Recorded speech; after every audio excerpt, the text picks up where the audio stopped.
What's up, ladies and gentlemen? My name is Scyushi, and today we're going to be talking about the new 5-star character coming with Sumeru, which is Tighnari. I'm probably pronouncing that wrong, and I'm sorry about that, but the way his name's spelt and everything, I just honestly don't know. But frankly speaking, this is going to end up being the first new 5-star character that is going to also be using the new Dendro element, and it's going to end up coming with the Sumeru update. Now, for those of you that just want the information to take it and get out, there's his Ascension guide card right now. You can end up finding a download link in the description for it, so that you can keep track of all the resources and stuff.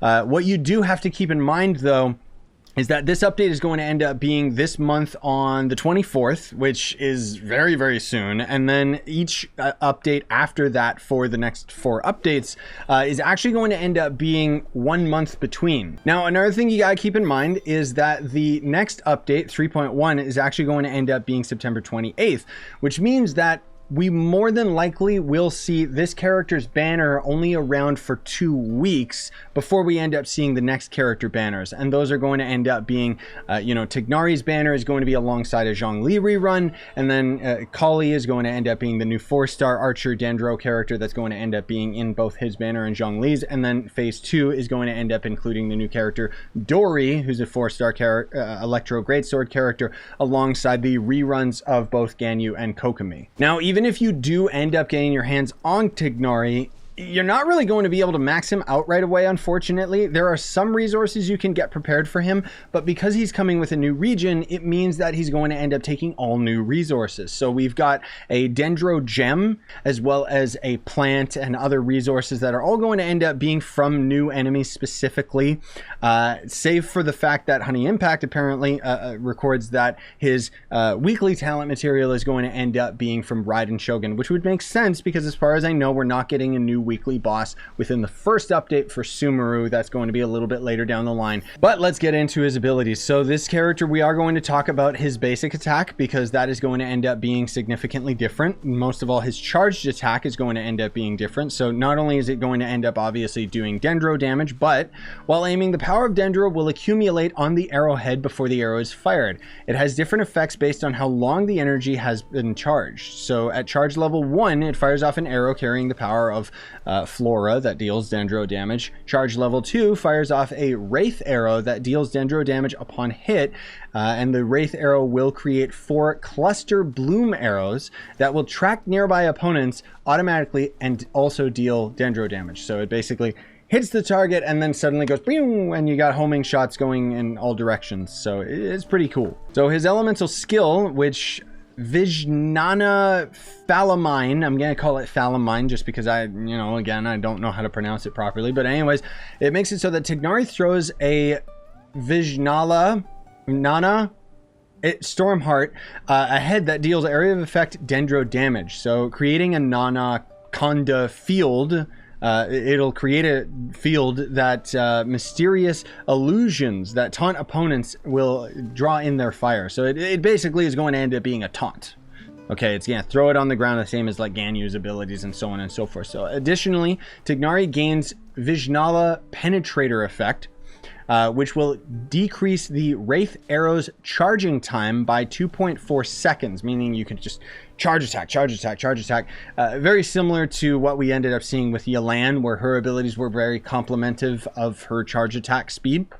So this effect will dissipate once the skill duration ends or after Tighnari has fired 3 Wraith arrows. Basically, it means that this guy's going to end up being a bit more of a greedy, like more so a main DPS focused character, it seems. But anyways, let's move on to his ultimate ability. So it combines the power of all seeds to fire 6 Tanglevine shafts that can track opponents and deal Dendro damage. After they hit, the Tanglevine shafts will create a secondary wave of Tanglevine shafts that can also track opponents and deal Dendro damage on hit. So essentially, even though the description makes it sound more complicated than it is, you guys see the footage, you know what it is.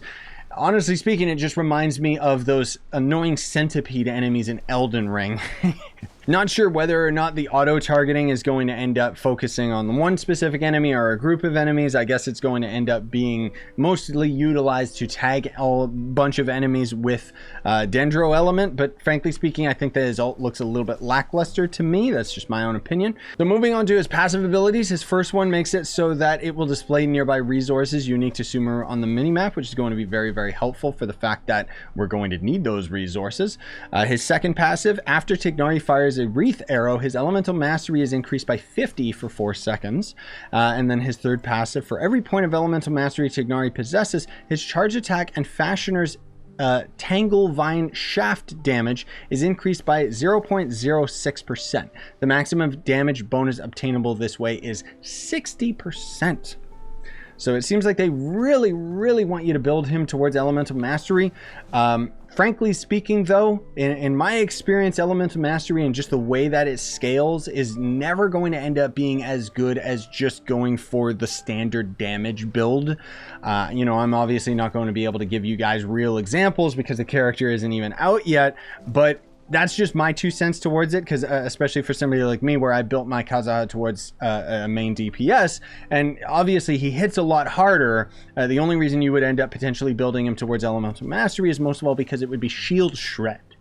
It would be a lot less damage overall, though. But anyways, let's move on to the Constellations. So his C1 makes it so that Tighnari's charge attack crit rate is increased by 15%, thus bolstering that you would end up using that, you know, that charge shot in combination with his E ability, which is pretty nice.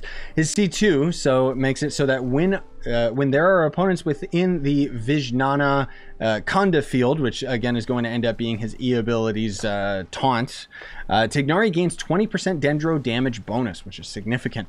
The effect will last up to 6 seconds if the field's duration ends or if it no longer has opponents within it. Ooh. His C3 makes it so that his Fashioner's Tanglevine Shaft levels up by 3, which is his ultimate ability. And then his C5 makes it so that when Fashioned Tanglevine Shaft is unleashed, all nearby party members gain 60 elemental mastery for 8 seconds. If the Fashioner's Tanglevine Shaft triggers a Burning Bloom, a Dendro reaction basically, their elemental mastery will be further increased by an additional 60. This latter case will also refresh the buff state's duration. So basically just more elemental mastery means more damage, more reactions go burr. His C5 makes it so that his elemental skill is going to be leveled up, which makes sense because his skill seems to be the main ability that you would use on him. So of course they would put it a little bit later in the chain. And then his C6 makes it so that Wreath Arrow's charging time is decreased by 0.9 seconds and will produce 1 additional Cluster Bloom arrow upon hits. This is going to be the homing arrow that comes off of it. This arrow deals 150% of Tighnari's attack as damage. Ooh. Ooh. I don't really care about archer characters, but I can already tell that that guy is going to end up slapping, dude. So obviously the best weapon in slot for him is going to end up being his new 5-star one, but generally speaking, the other bows that are probably going to end up being his best in slot would be the new 4-star craftable ones, which I'm assuming are going to be tied to Sumeru quest lines, and more so than that, we know that they're going to end up taking all new resources, so we won't be able to craft those bows right away.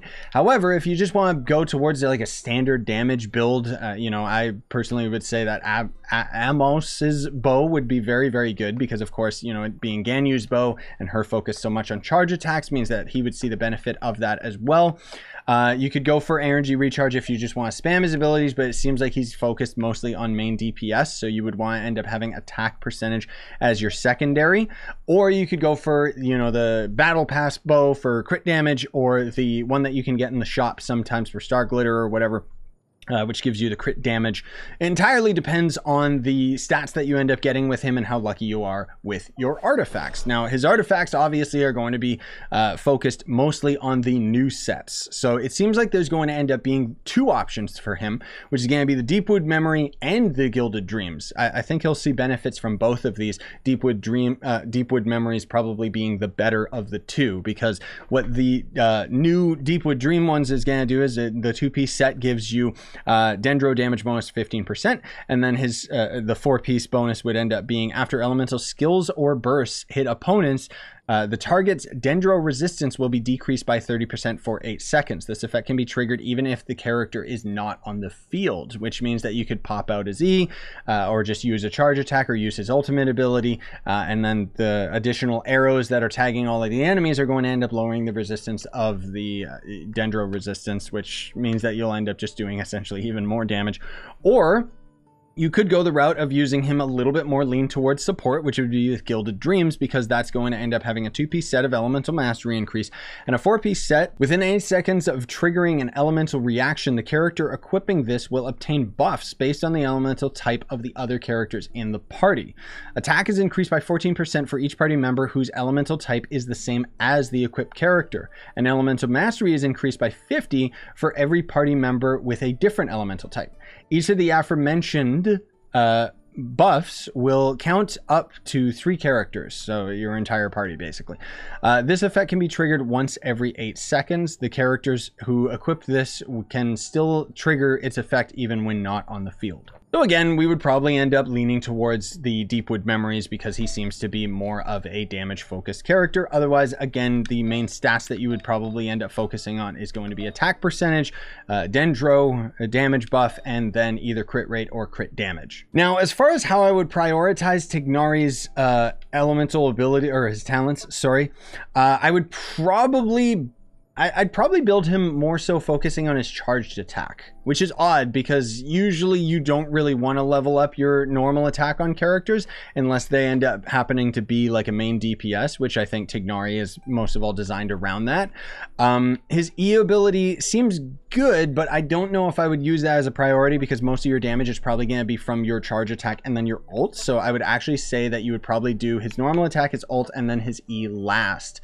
But again, it would entirely depend on how you are going to end up placing him in your party, whether you would end up changing those around. That's just what I would personally end up doing. And then yeah, otherwise I think that's gonna do it, gamers. So I hope you ended up enjoying today's video, and if you did, I would appreciate if you would smash like, sub for more, buy the merch you want, support the channel, and have a wonderful day, everybody.